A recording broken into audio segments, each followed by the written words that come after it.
유튜브 시청자 여러분 안녕하세요. 열대어 박사 자스민입니다. 어항 진단하기 1편에서는 열대어들의 움직임, 상태, 활동성에 대해서 이야기를 해봤는데요. 오늘은 2편 어항 진단하기를 한번 같이 알아보려고 합니다. 어항 진단은 간단한 것부터 알아보면서 내 어항의 환경은 잘 관리되고 있는가를 같이 체크해 보시면 좋을 것 같습니다. 가장 먼저 확인해야 되는 사항은 여과기가 있던지 없던지 관리가 잘 되고 있다면 어항에서 비린냄새가 나지 않는데요. 어항에 코를 대고 냄새를 맡아봤는데 냄새가 난다면 어떤 이유든 관리가 제대로 되지 않고 있다라고 이해를 하시면 될 것 같아요.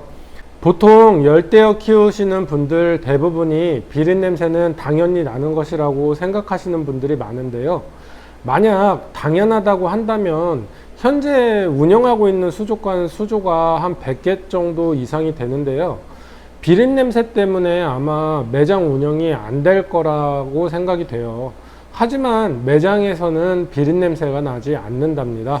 비린냄새가 나는 이유는 굉장히 많은데요. 하나씩 차근차근 알아보도록 할게요.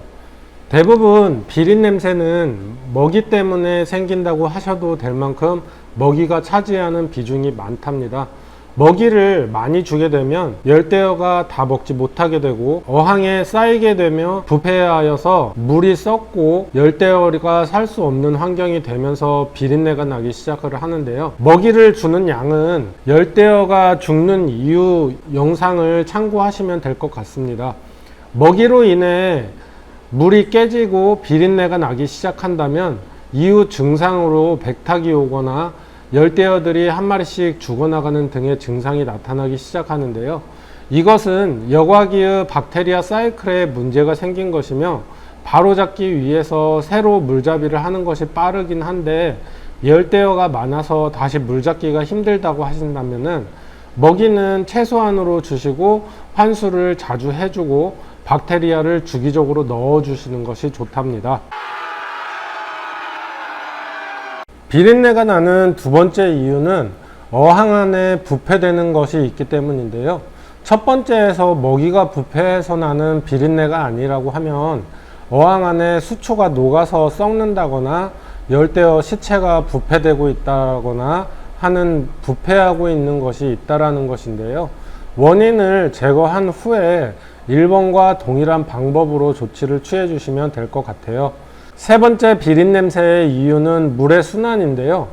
여과기가 있더라도 물의 흐름이 적고 고여 있는 부분이 있다라고 한다면 물이 고여서 썩으면서 어항의 사이클에 문제가 생기고 냄새가 나게 된답니다.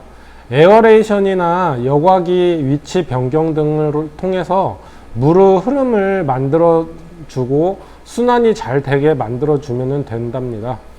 어항에서 냄새가 나지 않는데 열대어가 죽어나간다면 여과력이 맞는지 그리고 박테리아 사이클이 활성화되었는지를 확인하셔야 하는데요.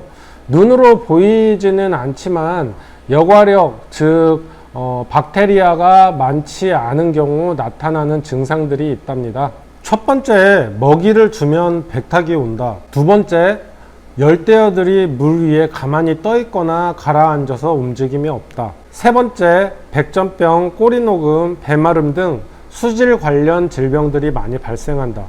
네 번째, 어항 안에 이물질이 많이 쌓여 있다. 이 네 가지 사항들이 보인다고 하면은 여과기를 추가하셔야 하는데요. 여과기가 맞게 들어가 있다라고 하면 박테리아제를 투여해서 어항 상태를 호전시켜 줘야 한답니다. 마지막으로 어항 관리를 하면서 안 좋은 습관들은 어떤 것들이 있는지를 알아보도록 하겠는데요. 관리를 잘하기 위한 습관이지만 오히려 열대어들에게 안 좋은 영향을 끼칠 수 있기 때문에 나는 이런 행동을 하고 있는지 생각을 해보시는 것도 좋을 것 같습니다. 이런 내용은 저만의 경험을 통한 것이고 키우시는 분들이 안 죽이고 잘 키우신다고 하면은 그 방법도 노하우이기 때문에 그 방법을 유지하셔도 된답니다. 첫 번째, 수돗물을 직수한다. 수돗물은 하루만 받아놓고 쓰시면 염소가 제거되기 때문에 하루 정도 받아놓고 사용하면 되는데요. 물을 일주일 이상 받아놓고 쓰는 것도 고인물이 되기 때문에 좋지는 않답니다. 두 번째, 여과기를 청소를 자주 한다. 여과기는 어항의 환경을 만들어주는 가장 중요한 심장이라고 생각을 해도 되는데요.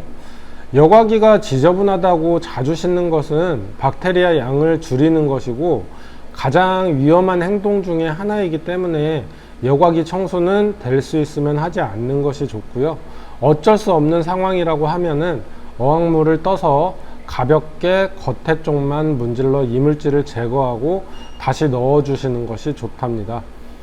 한 번에 전체 여과기를 청소하기보다는 기간을 두고 나눠서 한 개씩 청소하는 것이 좋고요. 그 다음에 세 번째는 어항에 손을 자주 넣는다. 그리고 네 번째, 환수를 하지 않고 물만 보충한다. 다섯 번째, 먹이를 많이 주고 남아 있어도 또 준다. 여섯 번째, 수초들이 물에 떠 있고 녹는 수초를 방치한다. 일곱 번째, 수면에 유막이 많고 잔거품이 많다. 여덟 번째, 청소 시 기존 물을 다 버리고 새 물로 넣는다. 아홉 번째, 치료를 목적으로 본 어항에 예방제나 소금을 지속적으로 투여한다. 모두 조심해야 하고 하지 말아야 할 행동들인 것 같아요. 이런 습관들을 약간씩 알고 고쳐 나가신다고 하면은 물고기들이라든지 어항 관리에 굉장히 도움이 많이 되실 거라고 생각이 돼요. 오늘은 어항 진단과 안 좋은 습관들에 대해서 알아봤는데요. 많은 도움 되셨나요? 그러면 안녕.